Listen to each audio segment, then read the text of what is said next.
My name is Addie. I'm a student. I live here in Bennington, and I work for the Vermont Student Anti-Racism Network with Emily. We're both the co-executive directors, and we do a lot of work around bringing books into classrooms and ensuring that students are exposed to diverse, inclusive media. So this banned bookstore was really aligned with what we do, and it's really exciting to bring it to all to you, especially in the current political climate, so we can have these conversations across all our beliefs and really try to build a better society for all of us. So thank you all for coming. I'm David Zuckerman. I'm your Lieutenant Governor. Welcome everybody. I do appreciate everyone coming. I've tried to advertise these as welcoming to everyone with whatever perspective and view they have. One of the amazing things we have in this country, of course, is free speech, and of course the freedom to have our own opinions, whether we all agree or disagree. It's really important that we have conversations with different opinions. Welcome, as long as people do preferably speak in respectful manners to everybody, and that's from all sides. These days it seems discourse is difficult, and it's unfortunate. I just want to point out we have Representative Mary Morrissey, also one of the local representatives is here. You and I think you were in the legislature when I got there, right? And when I first got there in '97, and Mary and I do not always agree, but I think we've always had good mutual respect and ability to talk about anything with each other. And I think that's one of the joys and honors that we have in Vermont, is that unlike some of what we see around the country, it's not really just about throwing at each other verbally or otherwise. It's really about sitting down and figuring out how do we as a community move forward from whatever challenges we face, of which, of course, right now there's more to name than sadly written. And so this Banned Books or Books Worth Reading event is an opportunity to talk about what's happening in some of the rest of the country, where there's been discussions about books that some folks feel should not be in libraries, whether they're town libraries or school libraries or municipal libraries of some sort. And the discussion of access to material, who has access to material, and who decides what material is available or not. Is that a majority rule conversation, or is that a conversation for teachers and trained professionals and librarians to determine and figure out where to place books, how to place books, and or is a majority rule what rules free speech. So we'll probably get into some of that conversation. I think it's a healthy conversation to have. But the format is that I've got a couple of folks, 3 folks, who are going to each introduce themselves. I won't say their names, but they will introduce who they are and a little bit about the book they're going to read a caption from in one form or another, and maybe why. And we'll each take about 5 minutes to do that, and after I write a short piece, we'll open it up to conversation, wherever the conversation goes. I do want to make it clear, there is public access here, so the conversation will be recorded. It's a public meeting, so know that for what it's worth. And I also ask that if other folks are recording it and planning to use the conversation in various political ways, that if it's used and anybody else here requests the full context of the conversation rather than just a snippet, that anybody who does that would make that available to whoever requests it. Because sometimes we've seen, and again this happens across the political spectrum, short snippets are taken out of context to often skew the representation, whether it's from the left or the right. And really again that's the idea of full conversation. If that sort of thing is done, it really ends up misrepresenting what's happening. And I hope that we would all want to see the full context in general. So I'll start at the far end, if that's okay with you, Mia. Mia probably doesn't need much introduction. You've lived down this way for quite some time. You moved slightly north, or you've lived right in there. I live right here. So, but Mia, go ahead and say your piece. It's really up to you. What's most comfortable for you? All right. I think everyone can hear. If you can't hear, let us know. Okay, so my name is Mia Schultz. I use she, her pronouns. I am the president of the Rutland Area NAACP. Sorry, excuse me while I pull up my stuff. I am also a commissioner for Vermont's newly formed Truth and Reconciliation Commission. And so I've done these events twice now. This is number 3 with our Lieutenant Governor here. Thank you for inviting me all of each time. And in the last couple events, I read excerpts from stamps from Ibram Kendi. But I wanted to kind of represent Truth and Reconciliation today, especially as we're seeing a shift in wanting to tell the truth and pushback from telling the truth of the history of America and the history of Vermont. And as I have been in this position, so many things have been uncovered. And so one of the things that kind of grounds our work is a quote that comes from this book here, Caste from Isabel Wilkerson.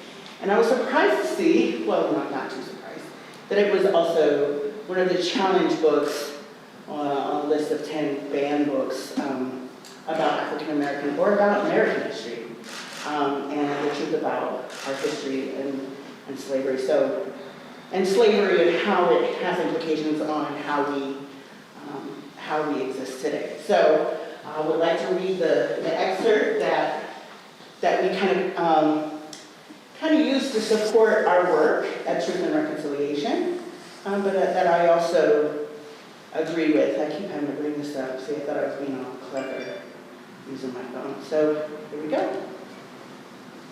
All right. America is an old house. We can never declare the work over. Wind, flood, drought, and human upheavals batter a structure that is already fighting whatever flaws left unattended in the original foundation.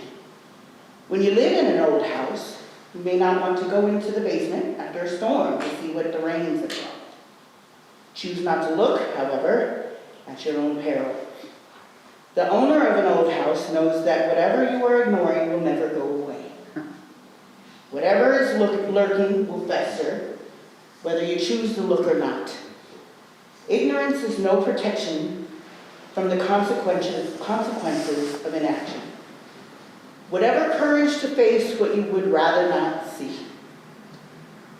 When in the developed world are like homeowners, when we in the developed world, are like homeowners who inherited a house on a piece of land that is beautiful on the outside, but whose soil is unstable, loam and rock heaving and contracting over generations, cracks patched, but the deeper ruptures waved away for decades, centuries even. Many people may rightly say, quote, I have nothing to do with how this all started. I have nothing to do with the sins of the past. My ancestors were attacked. Indigenous people never owned slaves. And yes, none of us was here when the house was built. Our immediate ancestors may have had nothing to do with it. But here we are, the current occupants of a property with stretched cracks and bowed walls and fissures built into the foundation. We are the heirs to whatever is right or wrong with it. We did not erect the uneven pillars or joists, but they are ours. And any further deterioration is, in fact, on our hands. Unaddressed, the ruptures and diagonal cracks will not fix themselves. The toxins will not go away, but rather will spread, leach, and mutate, as they already have. When people live in an old house, they come to adjust to the idiosyncrasies and outright dangers skulking in the old structure. They put buckets under a wet ceiling, prop up groaning floors, learn to step over that rotting wood tread in the staircase. The awkward becomes acceptable, and the unacceptable becomes merely inconvenient. Live with it long enough, and the unthinkable becomes normal. Exposed over the generations, we learn to believe that the incomprehensible is the way life is supposed to be. Thank you. Thank you. Our next speaker is Emily Maiku, is that right? And unfortunately, you have, just to show that stage, she has an obligation and won't be able to stay for much of the conversation. So we're going to let her introduce herself, read her piece, and if you have a few other thoughts, you're welcome to offer them before you go. Okay. Thank you. Hi everyone, I'm Emily Wakefield, as just said. I'm co-executive director along with Patty Director for Vermont Student Anti-Racism Network. I'm a current junior at Mountain View Union High School. And I will be reading a short passage from Maya Angelou's I Know Why the Caged Bird Sings. This book, just to give a short little summary, I guess, kind of centers around Maya Angelou's experience as growing up a Black woman in Jim Crow South, and explores the displacement that comes with her identity in this time period. The Black female is assaulted in her tender years by all those common forces of nature at the same time that she is caught in the trifid crossfire of masculine prejudice, white illogical hate, and black lack of power. The fact that the adult American Negro female emerges a formidable character is often met with amazement, distaste, and even belligerence. It is seldom accepted as an inevitable outcome of the struggle won by survivors and deserves respect, if not enthusiastic acceptance.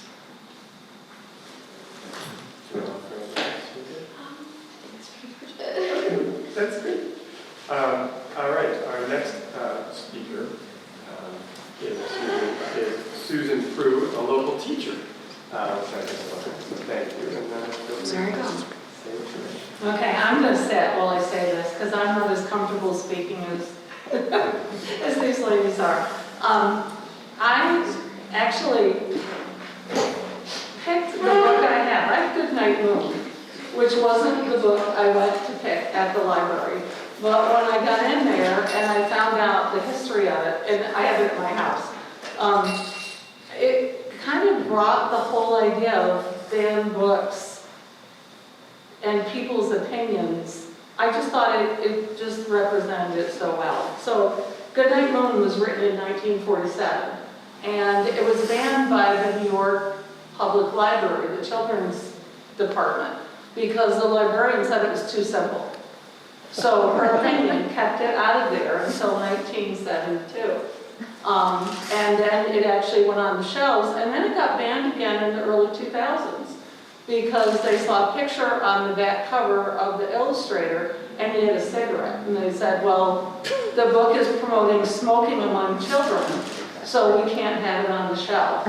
And as a parent who read it to my children, and as a grandmother who's read it to many of my grandchildren, it just missed the point so completely.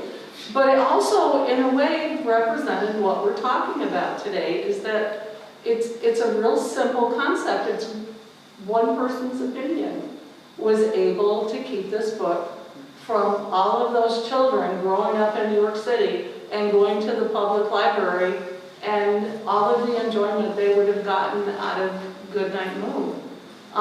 So in a way, I thought it just represented what we're talking about perfectly. So I'm going to read you a little bit. I'm sure most of you know it. I hope you do. In the great green room, there was a telephone and a red balloon and a picture of the cow jumping over the moon. There were 3 little bears sitting on chairs.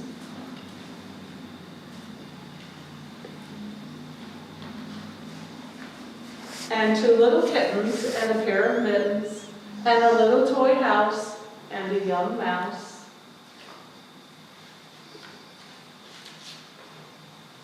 And a comb and a brush and a bowl full of mush. The librarian in New York City at that time thought mush was disgusting. And a quiet old lady who was whispering, hush.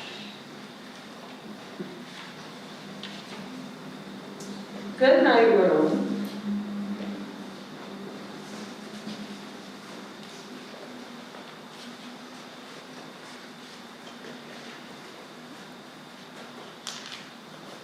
Good night, moon. Good night, cow jumping over the moon. Good night, light and the red balloon. Good night bears, good night chairs, good night kittens, and good night mittens. Good night clocks, and good night socks, good night little house, and good night mouse. Good night comb, and good night brush, good night nobody, good night mush. And good night to the old lady whispering hush. Good night stars, good night air, good night noises everywhere.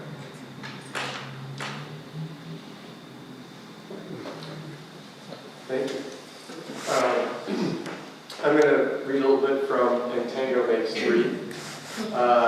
It's important to recognize the books that have been, or the genres of books that have been particularly targeted in these last couple of years. And a couple of the major topics are racial history and straight up history in our country is, I think, 35% or so. There's some of the statistics are in here and they change over time. Quite a few, a good percentage are around gender identity, LGBTQ+. Quite a few are around coming of age, as we all mature from prepubescence to being adults. These are the biggest three topics. There's some that are sometimes banned or proposed to be banned by challenges around violence.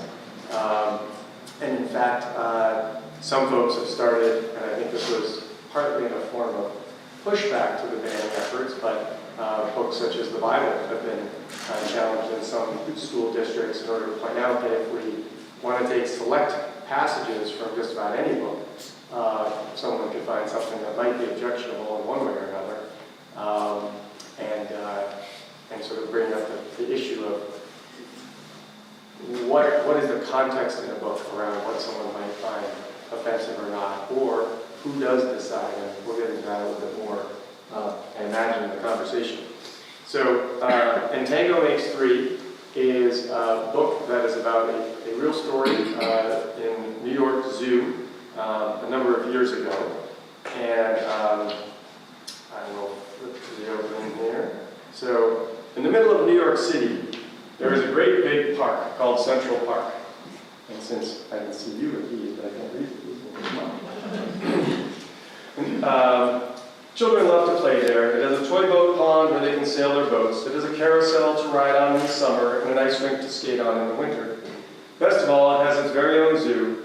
Everyday families of all kinds go to visit the animals that live there. But children and their parents aren't the only families at the zoo. The animals make families of their own. There are red panda bear families with mothers and fathers and furry red panda bear cubs. There are monkey dads and monkey moms raising noisy monkey babies. And there are toad families and toucan families and cotton-top tamarin families too. And in the penguin house, there are penguin families. Every year at the very same time, the girl penguins start noticing the boy penguins, and the boy penguins start noticing the girls. And when the right girl and the right boy find each other, they become a couple. Two penguins in the penguin house were a little bit different. One was named Roy, and the other was named Silo. Roy and Silo were both boys, but they did everything together. They bowed to each other and walked together, they sang to each other, and they swam together. Wherever Roy went, Silo went too. They didn't spend much time with the girl penguins, and the girl penguins didn't spend much time with them. Instead, Roy and Silo wound their necks around each other, and their keeper, Mr. Gramsci, noticed the two penguins and thought to himself, they must be in love. Roy and Silo watched how the other penguins made a home, so they built a nest of stones for themselves. Every night, Roy and Silo slept there together, just like the other penguin couples. And every morning, Roy and Silo woke up together. But one day, Roy and Silo saw that the other couples could do something they could not. The mama penguin would lay an egg. She and the papa penguin would take turns keeping their egg warm until finally it would hatch, and there would be a baby penguin. Roy and Silo had no egg to sit on and keep warm. They had no baby chick to feed and cuddle and love. Their nest was nice, but it was a little bit empty.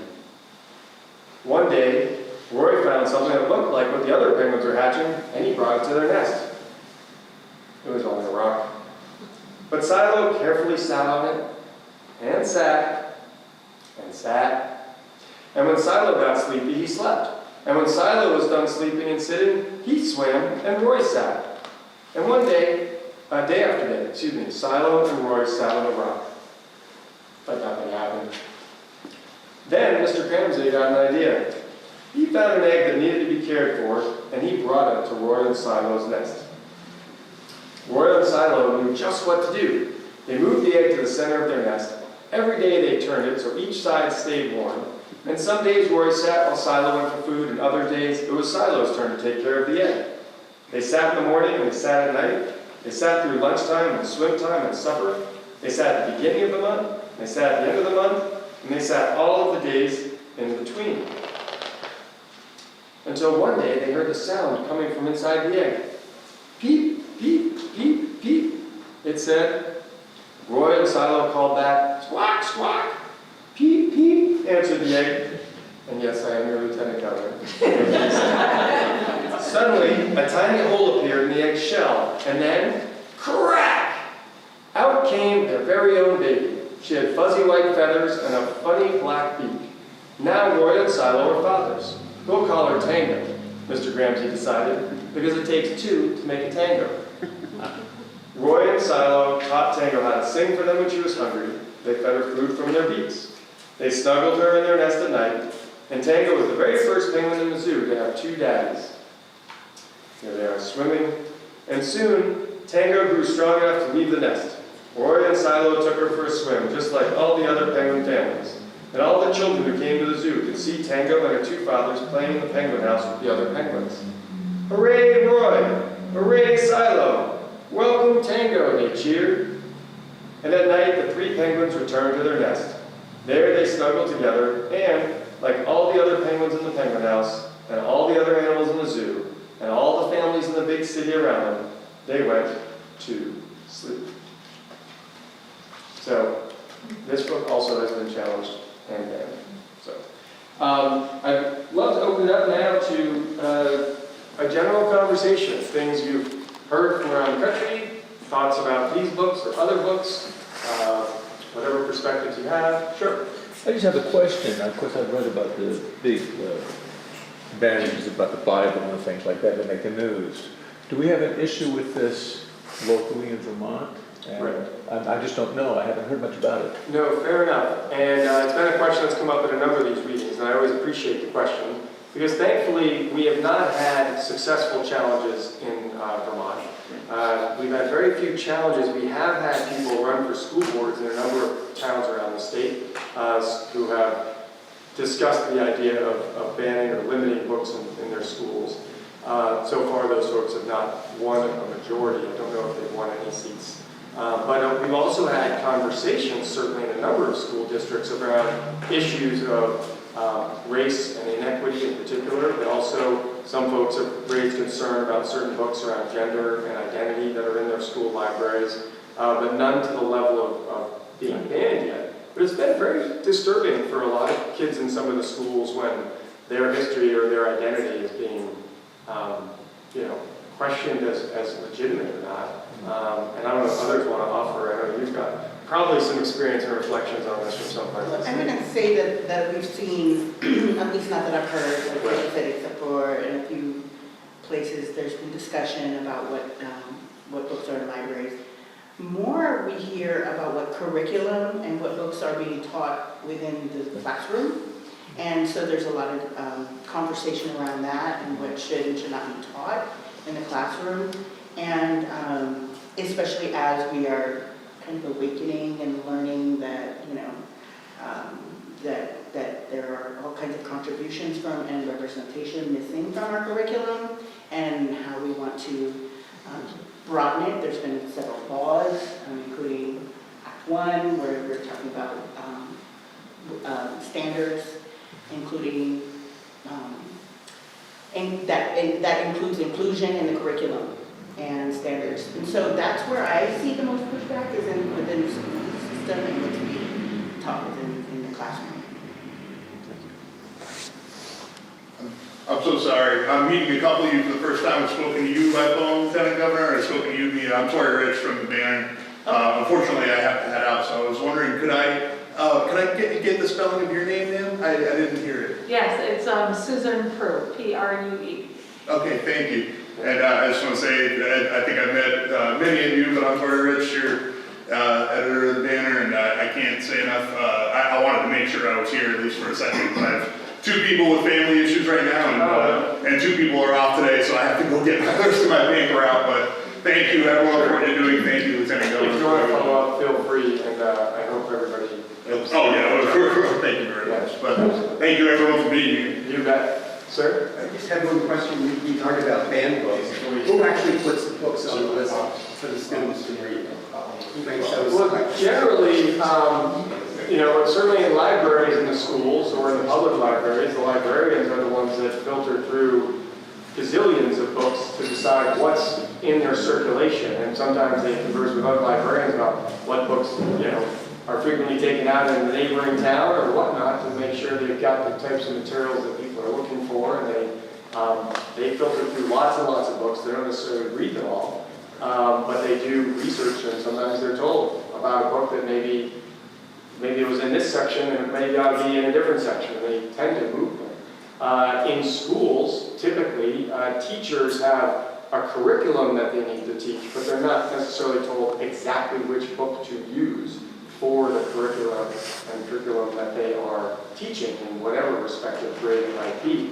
And again, at least from my perspective, they are typically folks who have gone through education to become teachers. They've learned about materials that are really effective at getting across either the complex material or the subject matter or the thinking process that's part of also what teachers teach in terms of critical thinking and trying to look at things from different perspectives. So typically it's the librarians or the teachers who are all trained professions the same way a mechanic might end up being a great mechanic, or someone else might be great at what they do. Well, suppose some of the parents object to some of the books. Sure. Well, certainly any parent has a right to say to a teacher or the library that they don't want their child to read a certain book. If a kid brings home a book, or if they know a certain book, I believe the law right now is that until you're 16, the parent is allowed to ask the specific books that a child is being given or exposed to, or whatever choice of words people want to use. Once they're 17 and older, that child has that privacy right of whatever book they've taken out not to be disclosed to their family if it's in a library. So a parent can make that decision and say, could you teach this curriculum with a different book? And the teacher is supposed to do that. Yeah. Clark Evans. I have some concerns in the idea that in either direction controlling people's access to information. I remember Catcher in the Rock when I was a young person. Very, very good. Yeah. And I don't think that anyone who's read it in this room now could even think of why that would be controversial. But at the time, folks are spoken as did the librarian. Right. I personally would hate to be judged by the political and social mores of 1947, how those apply now. I don't think I'd be in the room speaking with you. Things evolve, things change. How many of you remember explicit content on record labels? Right. Okay. Why do we have R-rated movies? Society, things that just happen, things evolve, things change. And the only way things can change is through the open and free exchange of information. I hear about books being banned, challenged, or whatever. I personally, as a free-thinking person, have no problem with somebody saying why, or I disagree. What I really have a problem with is that person or people being told you can't disagree, you can't speak up, you can't offer a differing opinion than the rest of us.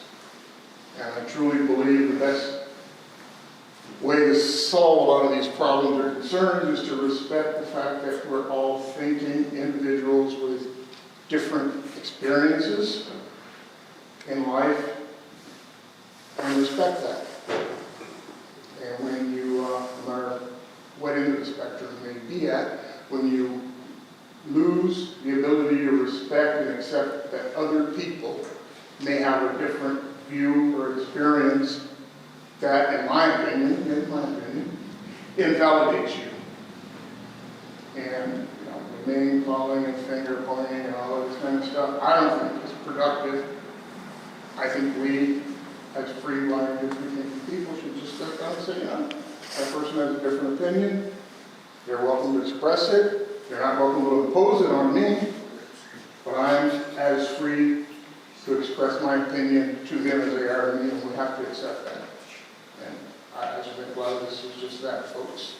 Some extent, being unwilling to accept that they are not arbiters or the final answers to other people's life experiences and opinions. Please.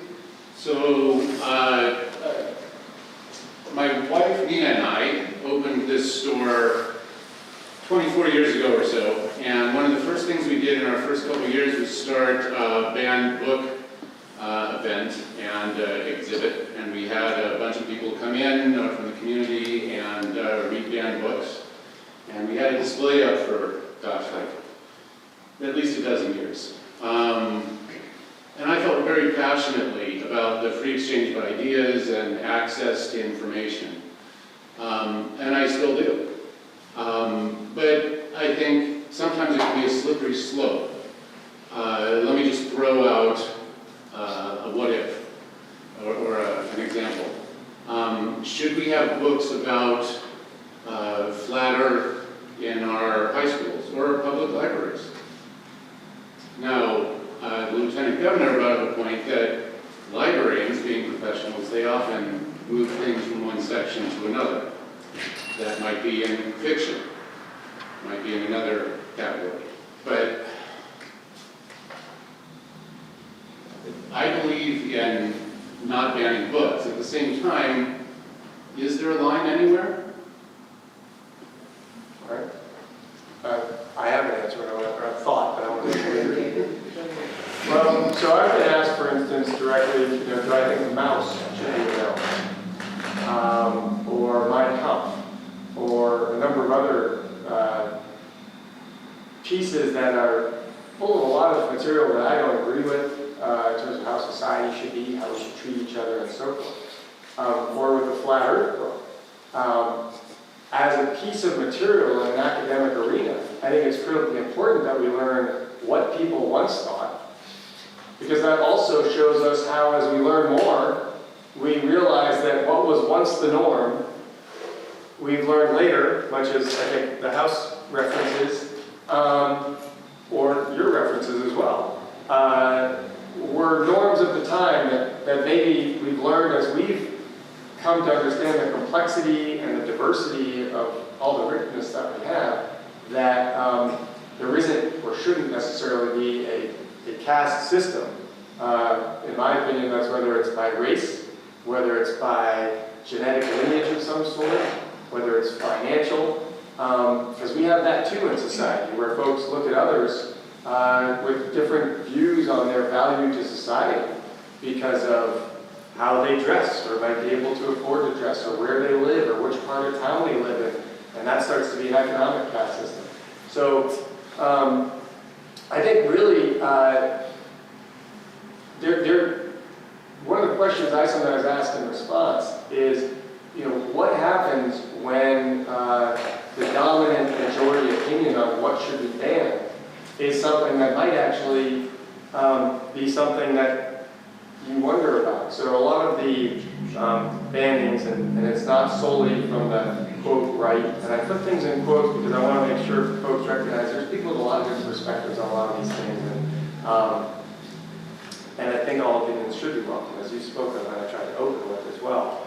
But what if the majority opinion in some towns in Vermont started being, guns are really represent violence. I mean, what you do with guns is you can do target practice, but you also shoot things and kill them. Now, a lot of times it's animals, but you never know, it could also be humans. And they said, you know what? That representation of violence shouldn't be in books, in schools, at any age, because why would we be teaching violence if by having guns in books? Now, in Vermont, guns and the right to bear arms is a pretty foundational part of the Constitution and culture of much of Vermont. I would think if the majority of the town said no books with guns in them because they're about violence happen in the town, quite a few people would be upset. And so it's sometimes in the eye of the beholder. And therefore, when you start to ban one book, or you start to say it's okay for a majority opinion to eliminate a piece of history or material from the opportunity that happens in education, which is about well-rounded experiences, who decides starts to be a pretty important question with respect to when to start banning books, which for me is why, as much as I might find a particular book abhorrent, I would still say it shouldn't be banned, but people should certainly be aware of what's in it. And that's a personal family decision, at least up until someone's 16. Yeah. Oh, yeah, I'll but just add to that sorry, that was a little long. bit more. Just a little bit Yeah. more context too. We have laws that govern us, right? And we kind of touched on this in Manchester, I believe, where, first of all, everything in context, right? So if somebody wants to read the Flatlander book, I think they have some context with it. It's like understanding how people thought in the past, understanding that this is not our current, this is not our current reality, understanding science and that sort of thing. But we also have laws, right? We have the First Amendment. We know that we have the right to free speech, but there are limitations, right? We don't have hate speech is not allowed, right? That's a law. It's a law that we can't have pornography or in a certain way violent pornography. There are laws that govern us. So therefore the laws of books would also apply in the free speech context, if that makes sense, right? So if there's Mein Kampf, I can't imagine that being placed in a local library or even a school just because there's a hate context to that, but I guess it would be okay.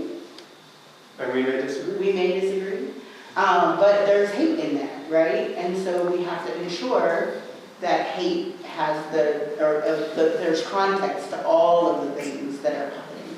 And I know that that's a published book, obviously, but our schools have policies in place not to proliferate hate.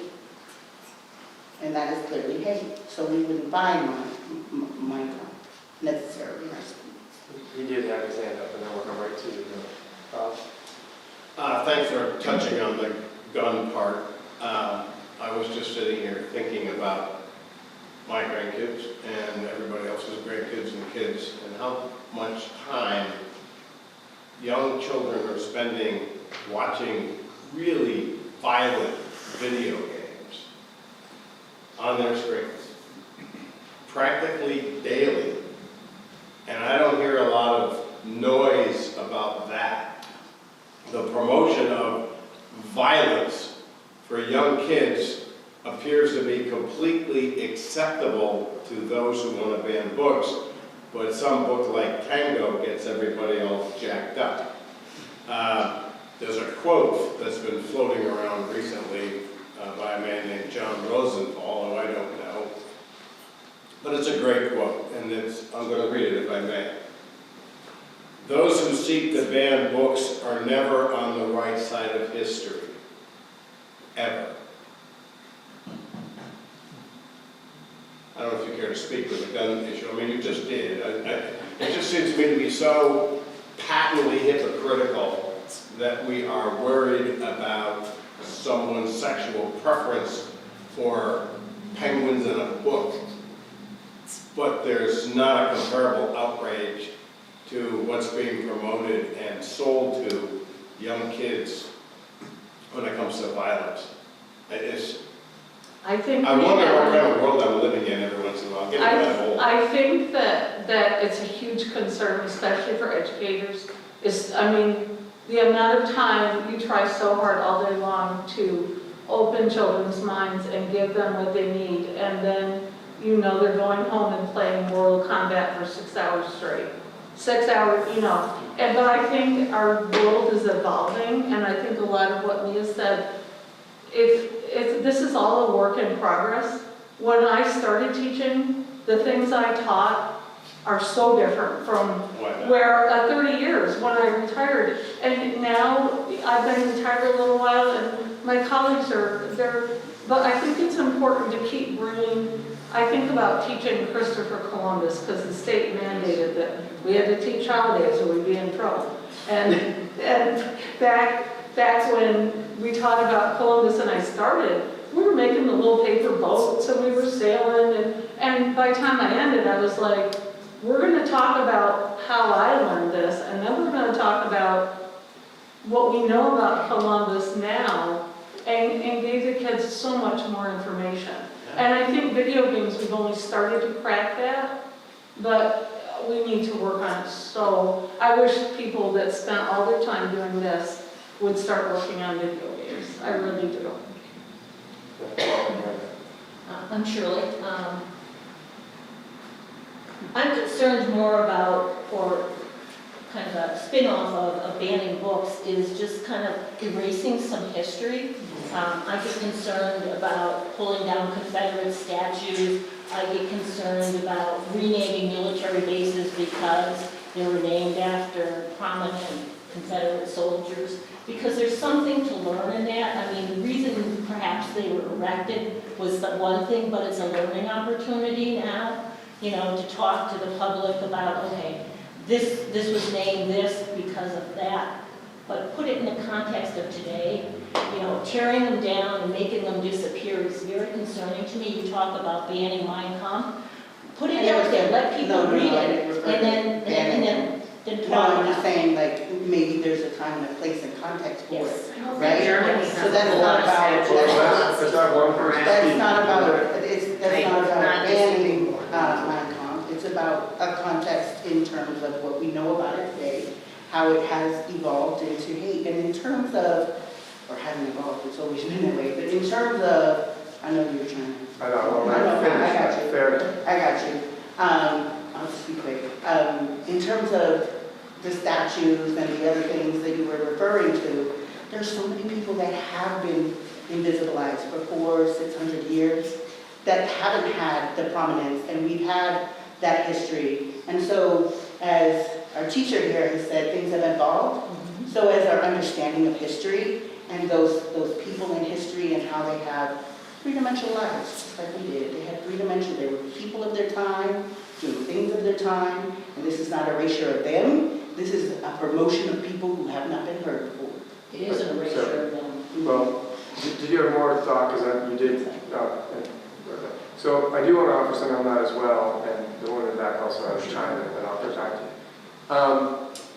you. One of the things I think we're learning around monuments and others,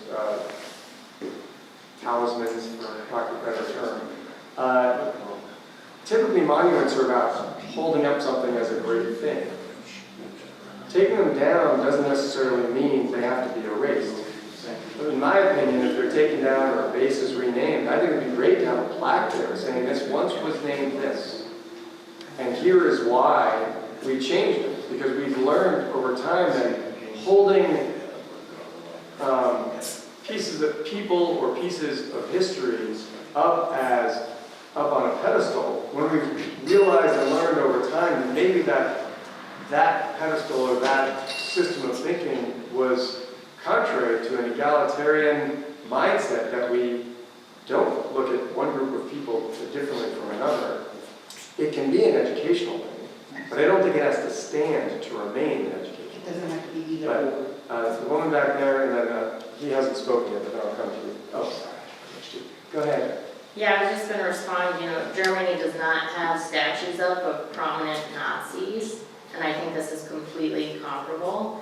And when you have a medical school in America that has a statue of somebody who literally created modern day obstetrics by doing no anesthesia surgery on BIPOC individuals, and someone has to go to school and look at that statue, and you're saying it's disrespectful to take the statue down.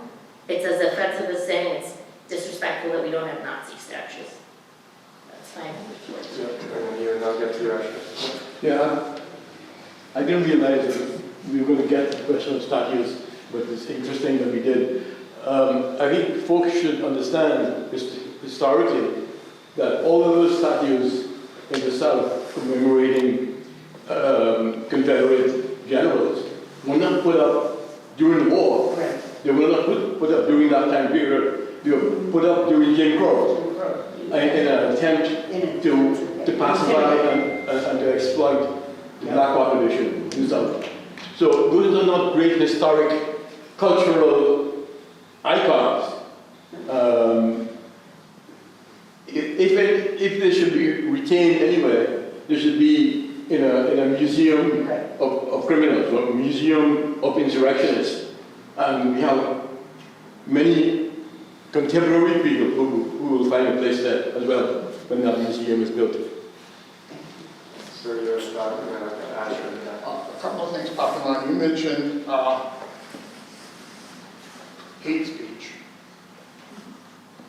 That's a controversial term to apply to hate speech because as a young man, I served in the Army during the Vietnam War, and I was routinely verbally attacked and vile things said to me. I guess that would be hate speech. So I would not equate the fact that someone has a different take on history or these books as being hateful toward me. And I think that phrase hate speech, in my opinion again, is nothing more than a foil to disenfranchise or shut down other people's arguments. The U.S. Constitution, in terms of the First Amendment, the Supreme Court says fighting words are in fact unacceptable. Not disagreeable words, profanity, whatever. As a matter of fact, I think a lot of the Supreme Court decisions on free speech have been cases in which people have said horrible, vile things, and the Supreme Court consistently said those are the type of things that need to be protected.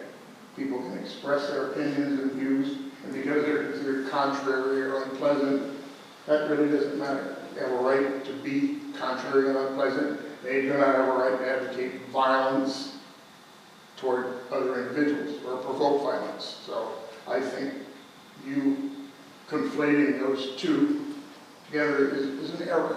And your interpretation of conflation could be different, and I understand that you've seen a lot of things in your time, sir, and that you've been called a lot of things, I'm sure. I can't even imagine, right?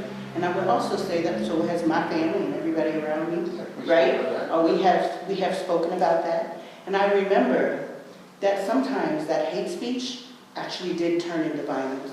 We have relatives now who were murdered in the last 5 years because of hate speech that turned into violence. And we know that there's a historical record that hate speech does turn into violence, that those words do turn into something. And yet, as of now, that saying those words is not against the law. It's not against the law to use those words, but we do know that they tend to learn violence, lead to violence, and so they should be used when you're charging with a hate crime. Because those words eventually turned into violence. And so we're talking about a speech that has happened over 400 or 600 years if you're indigenous. We're talking about a practice of eliminating people, not just through speech, but through acts of violence, right? And so that's kind of like where I stand in terms of, like, it could be an opinion that, yeah, those words may never hurt me, but they do hurt me. They hurt my family. My family fled from the south to the north.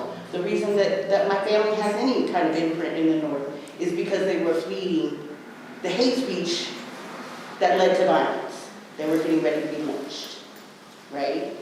And that still persists today. In the last 5 years, we've had that happen in our family. Asher. Hi everyone, my name is Asher Edelson. For those of you who do not know me, I have two comments. First of all, regarding, what was your name again? I'm so sorry. Susan Purser. Susan, I love that you're teaching that you brought up Christopher Columbus. when I teach about Christopher Columbus in my classroom, especially on the day, I give them an assignment called Indigenous Peoples Day.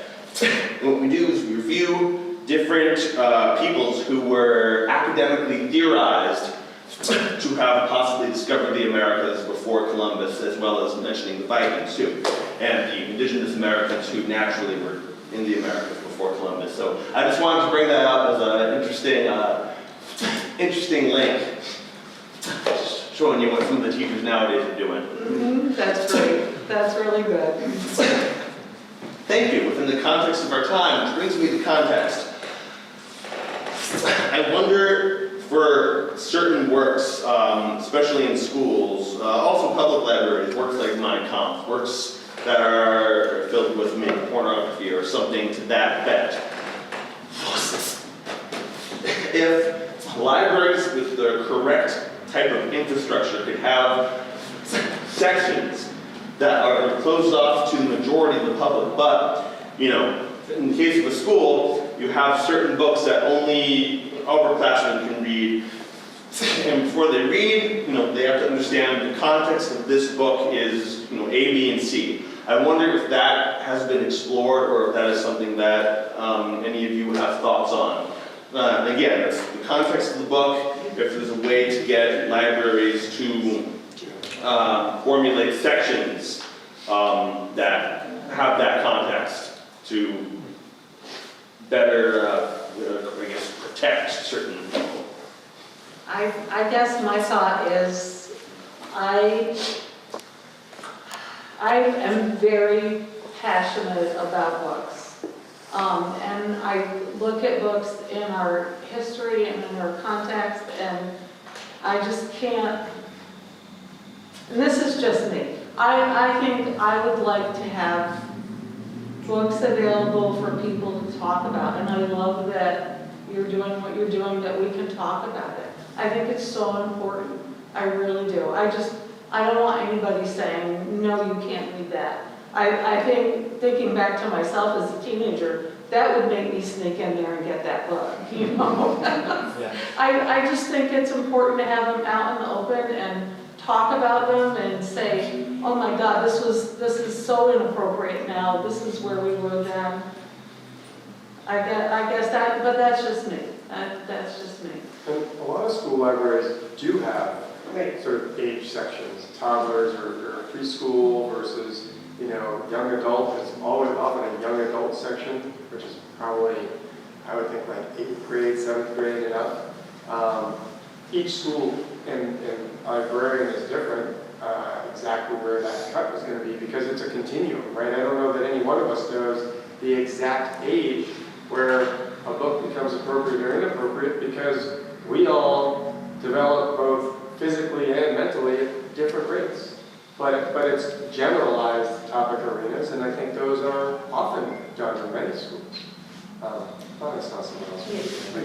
Just have Yes. one more question regarding, it's my understanding from your earlier comments that there are no banned books as such in the state of Vermont. As far as I know, there have been no successful challenges in Vermont at this point.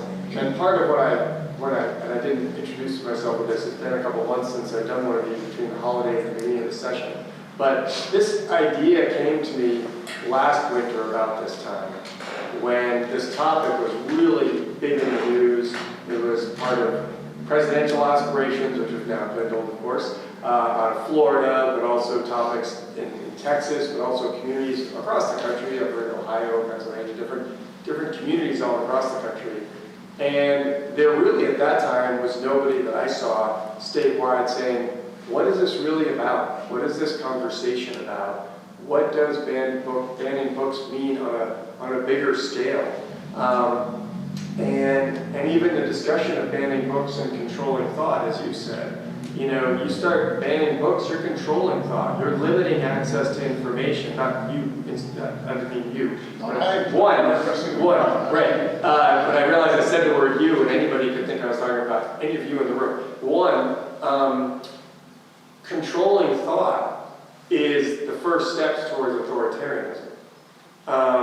And no, I see the shirt, absolutely. Controlling thought is around access to information. I would argue there's some things that call themselves news, because news is in their title, that aren't actually news. They even self-describe themselves as opinion, and they try to use that to get out of court case. Like Fox News is actually not a news station, they might have a Sort of news program. CNN, What's that? sort of CNN. Well, they may have opinion sections as well. They do. No, that's fine. But the majority of their program is actually news. But they don't next to Fox News. Right. I mean, it literally they title their programs and make sure to point that out because they try even in court to use that as their reason for not getting, not losing their case. So limiting information, not having, for instance, a lot of other stations actually have people with different views debate things, and they don't cut them off. But in any case, that's one of the reasons I started this conversation, because to me, it's good to have the conversation before books started getting challenged. And so people have had deeper conversations about the complexities of this conversation, which we've had today, which I think is really important in the world of discourse, as opposed to an idea popping up, people reacting quickly, decisions by politicians being made without that community conversation that Vermont, I thankfully feel is so historically rich with, which is why I wanted to have these community conversations as well. But you wouldn't object to a group of parents if they objected to both? They have every right to object. I would just hope that it fails miserably because they shouldn't be making a decision about what everybody else has an opportunity to read. They certainly can object for their own children. That's That's their right to do. I mean, I do sometimes wonder, because a lot of them are objecting on today's discussion has been a lot more about racial history. A lot of these conversations have been a lot more around gender identity, and sexuality. And I sort of always wonder, for the people that don't want certain books in the schools, do they not give their kid a phone until they're, 8th or 9th or 10th grade? Because a lot of the sexual activity that people don't want to see in a particular book, where it's contextualized in a part of just often someone's history, whether it was about abuse or trauma, and trying to be informative of healthiness and what's not healthy. But in these things, what people can see with respect to sexuality or I don't want to use the word intimacy because it's not really intimate at all, is far less consensual and far less of a conversation around what's appropriate or what isn't between ages or people in different power structures and dynamics. So it's back to that context I think that Bob was talking about earlier, of sort of just the broader context of what people are exposed to or not in critical thinking in general. I just wanted to chime in that, we might not be censoring these. If you actually go to a lot of public libraries and you bring a list of the top 10 or 20 recommended books during anti-racism, let me tell you, because I've done it, most of them have none of them, and most of them are really excited if you're willing to buy them copies to add to circulation. And I've done that in a lot of towns in Vermont. It's something I really recommend, because that's a way to actually create more access, because while we might not be censoring them, if none of them are available, it's not that different. And So some just a librarians small are recommendation. self-censoring to Yeah. avoid the confrontation, so it's actually happened by sort of social pressure without actually any official action. Something that because social pressures are, in the end, life experience, world events. I don't know where that gentleman went to. One thing I remember I've seen, I raised 2 boys, is the mindset. But I worked in healthcare my entire life, and I used to call, I worked in the inner city, a lot of gun shop victims. I used to tell my friends and family, we're seeing the A-Team effect. And I don't know how many of you saw that show, but for a half an hour, these people are firing automatic weapons and throwing grenades on crowded city streets and everything's fine. 10 minutes later, everybody's walking. And our children have been raised with false realities. You shoot a gun down Main Street in the middle of Mayfest, everyone isn't going home okay. But that's what they see from the time they're toddlers, they turn on cartoons and somebody gets hit in the head with a hammer or rock rolls off a cliff onto someone. So in my mind, the real individual is the parent. You need to parent your child. You need to sit down, have a conversation with your kid. You know you're watching. That's not reality. That's not right. I am a lot of much people in this room, but I grew up when virtually Saturday morning was a commercial for toy guns. I don't know if you could buy a little fake cannon and they had like machine guns and that. But this did, you know, you get your J.C. Penney's catalog for Christmas. So our society has somewhat changed, but it's been imprinted by levels of acceptable violence, which in my mind is what's acceptable violence. But we as parents and citizens, I think we really need to work on our young people, educating them and pointing out, hey, that's just not right. There's opinions, there's fiction, there's all these things, but it's not reality. And to some extent, I think our society is guilty of not teaching our children reality. Thank you. It is 6 o'clock. Go ahead. Yeah, just a real quick point to that. So I think it's already happening that we're becoming desensitized to some things and treating them like it was getting hit with an anvil off a cliff, and we're not roadrunner. And I was directing a preschool out in California this past year for a short time, and one day the school was sprayed with automatic gunfire. We all, I took the kids into a sheltered room, into a safe room, and we waited there for about an hour, hour and a half until the police said we could leave. I went out expecting to see police officers wanting to interview us, the media crowd. There's nobody out there. It just happened, and then it was over. And that was the end of it. We've just accepted some of these things that appear as reality in different media, but they're really not. But we're kind of becoming that. That may or may not have anything to do with banned books. I'd just like to throw out one quick thing. Behind the Lieutenant Governor, there's a display, the remnants of our old display of, maybe 50 banned books and the reasons why they were banned. And it's kind of an interesting kind of history of banned books. I was curious if, because behind me was this safe after this conversation, I was going to shoved in there. As we wrap up, I of course want to thank our guest readers and commentators and all of you for coming. I had a few business cards out. I don't know if there's any left, but I can give anyone my contact number if anybody wants to follow up on whatever perspective of something that happened tonight. I want to let folks know I do have a sign-up sheet for my Lieutenant Governor newsletter, which is an email, updates folks on things going on in Montpelier, policies that are out there for you to consider contacting your local reps about that. I can't believe that's happening, or please support that. That's of course up to you and each of your private opinions. And I do agree, there is a lot to be said for parenting. Sadly, I would argue, whether it's economics or social reasons, there's various reasons that sometimes a lot of kids don't grow up with as much parenting as maybe used to happen. Either folks have to work 60 hours a week, or there's only one parent, or maybe there's no parent. But our schools continue to get more and more put upon them with respect to teaching everything from critical thinking to the basics of living. It's really challenging on teachers to do a lot more than they used to have to do, including, as we learn more history, fitting in more information, because it isn't all one perspective that we used to get.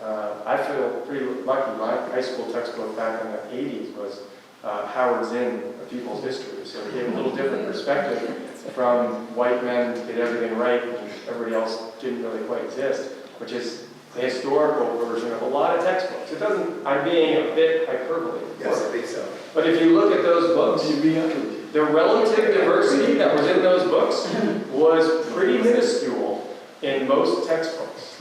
Minuscule. Yeah. So, well, maybe yours wasn't, and that's great. If yours wasn't, that's great, because for the most part, when you look at most textbooks, it is a white, cisgendered, male-dominated perspective of what happened through history. There's not a lot of description around the map and the incredible map that came out of northeastern Africa and the Middle Eastern part of the world. You know, it's never pointed out in the drawings of pictures, not never, but it wasn't often pointed out that many of our greatest math achievements were people of color. And so, you know, we focus on Yeah. yes, Really? Most of the inventions that we experience today were made by black people. So, I don't even know. right. But the depictions of most ancient history, is still very white relative to the proportion of the information that actually was developed throughout all of our history. And these are things we've learned, just as the evolution with, you know, Columbus, and just as we're learning about so many other things. And so there's a lot more for them to teach in school, but I do think it's important to have, you know, parents teaching, and as we've said numerous times over, as an individual parent, you have a right to look at what your kid is learning from and say if they're under 16, you'd rather their teacher use a different book for that particular material. But I really want to thank everyone for coming. I appreciate the different perspectives. There's only been a few of these where folks have come with a different set of perspectives than sort of the majority. And I hope you felt welcome to express your opinions, because I think that's the most important piece of a civilized society, is the ability to have these conversations and not walk out, hopefully not walk out angry with each other, but thinking a little differently. And for me too. So much appreciated. Thank you.